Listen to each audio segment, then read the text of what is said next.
আসসালামু আলাইকুম, good morning সবাইকে। আজকে আমি আলোচনা করব যারা স্টার্টাতে একবার নতুন, যারা স্টার্টাতে কাজ করতে আসতে আগ্রহী তাদের জন্য আমি কি করেছি। আমি তাদের জন্য 13টি ভিডিও বানাইছি। প্রথমত ডেটা ম্যানেজমেন্টের উপর, এরপর আবার করব ডেসক্রিপটিভ স্ট্যাটিস্টিক্স, এরপর করব গ্রাফিক্যাল রিপ্রেজেন্টেশন, তারপর রিগ্রেশন অ্যানালাইসিস। তো যারা স্টার্টার শিখতে চান তাদের কাছে আমার অনুরোধ, এই কটা ভিডিওগুলো দেখবেন এবং আমি যে ডেটাটা শেয়ার করেছি, ডাটা ডাউনলোড করবেন ভিডিও ডিসক্রিপশন থেকে। এবং ডাটা ডাউনলোড করে আপনারা আপনাদের ডি ড্রাইভে এবিসি নামে একটা ফোল্ডার করবেন। এবিসি সবগুলো স্মল লেটার দিয়ে সেই এবিসি ফোল্ডারে আপনি এই সমস্ত ডেটাগুলো রেখে দিবেন। আমার প্রত্যেকটা ভিডিও ডেসক্রিপশনে ডেটার লিঙ্ক আছে, সেখানে থেকে আপনি ডাউনলোড করবেন। তো প্রথমে আমি দেখাচ্ছি কিভাবে হাউ টু ওপেন। এটা খুব ইজি, এটা সবার জন্য প্রযোজ্য না, কারণ যারা একবারে নতুন কেবল স্টার্ট শুরু করতে যাচ্ছেন তাদের জন্য এটা প্রযোজ্য। আরেকটা জিনিস আমি বলি, স্টার্টটা কিন্তু ফ্রি সফটওয়্যার না, বাট আমাদের দেশে এখন অ্যাভেলেবল পাওয়া যাচ্ছে। সিডিতে হোক অথবা কোনো অর্গানাইজেশন কিনেছে, তাদের আন্ডারে কাজ করতেছে, আপনারা সংগ্রহ করবেন। আমি এই জন্য আর এর উপর সেম ভিডিও বানাইছি। আর প্রোগ্রাম ফ্রি, এর পরে আমি বলতেছি। তো কিভাবে ডাটাটা ওপেন করতে হয়, সেভ করতে হয়, কিভাবে সিনটেক্স ফাইলে কাজ করতে হয়, আমি প্রথম এপিসোড এতে আলোচনা করেছি।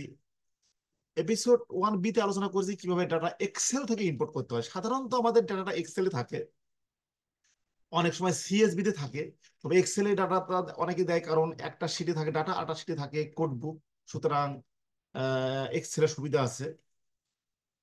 তো কিভাবে variable level value level define করতে হয় এটা আমি দেখাইছি।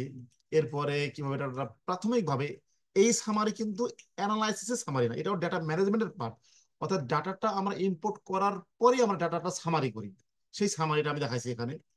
এরপর ডেটাগুলোকে সাজাতে হয়, কার পরে কে, অথবা কিছু ভেরিয়েবল রাখবো কিছু ভেরিয়েবল বাদ দেবো, কিভাবে করতে হয় সেটা দেখাইছি এখানে।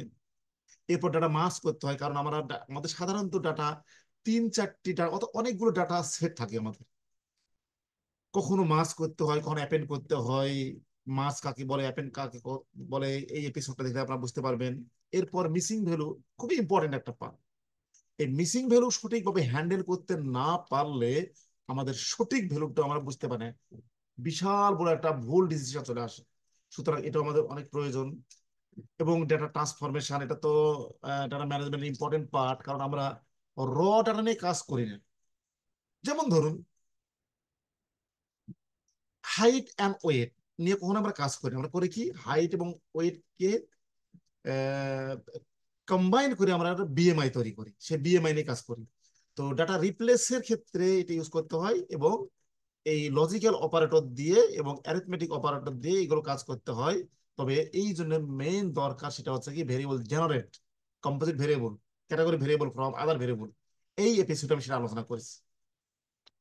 এরপর যখন বেসিকলি আমাদের ট্যাবের আর অনলাইনে যে ডাটা এন্ট্রি হয় সেগুলো কিন্তু সব স্ট্রিং ফরম্যাটে থাকে, সব স্ট্রিং ফরম্যাট।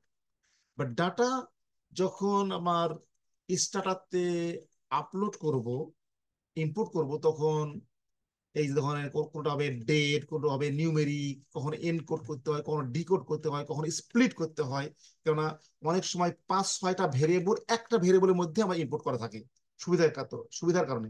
সেক্ষেত্রে স্প্লিট করতে হয়, আমি এই ভিডিওতে সেটা আলোচনা করেছি, আপনারা দেখবেন। এরপর অনেক সময় আমাদের ফন্ট সাইজ চেঞ্জ করতে হয়, font colour, font name change করতে হয়, সেটা আমি দেখাচ্ছি এই এপিসোড 10-এ। এরপর অনেক সময় আমাদের ডাটা এন্ট্রি সুবিধার্থে অনেকে ডাটা এন্ট্রি কিন্তু এসপিএসএস এ করে। সেই এসপিএসএস থেকে কিভাবে স্টার্টাতে কনভার্ট করতে হয় সেটাও আমি এখানে দেখাইছি। এবং এটা ছোট্ট একটা পার্ট, যে সেট মোর অফ কিভাবে করতে হয়।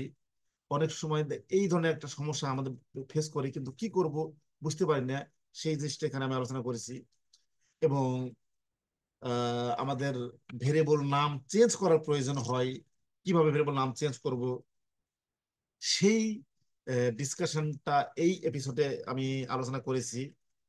এবং ফাইনালি ফর ভার কমান্ড, অর্থাৎ যখন অনেকগুলো ভেরিয়েবলের সেম কাজ করতে হয়, তখন আমরা কিন্তু একটা লুপের মতো একটা কাজ আছে, ফরভার কমান্ড দিয়ে আমরা আহ, ধরেন 100টা ভেরিয়েবলের সেম কাজ আমি 100 বার করবো, মানে 100টা ভেরিয়েবলটা আমি একসঙ্গে কিভাবে কাজ করতে পারি সেই ঘটনা আলোচনা করেছি। এই হচ্ছে আমার 13টি ভিডিও অন ডাটা ম্যানেজমেন্ট। আরো কিছু আসবে এবং মাঝে মাঝে কিছু এক্সট্রা ভিডিও বানাইছি, সেগুলো আমি আপলোড করেছি, এগুলো আপনারা দেখবেন।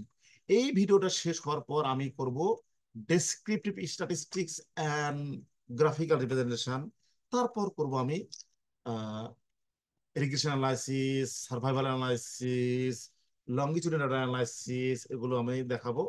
তো ডেটা ম্যানেজমেন্ট পার্টটা যদি আপনার ক্লিয়ার না হন তাহলে সেগুলো বোঝা খুব কঠিন। সবাইকে অসংখ্য ধন্যবাদ।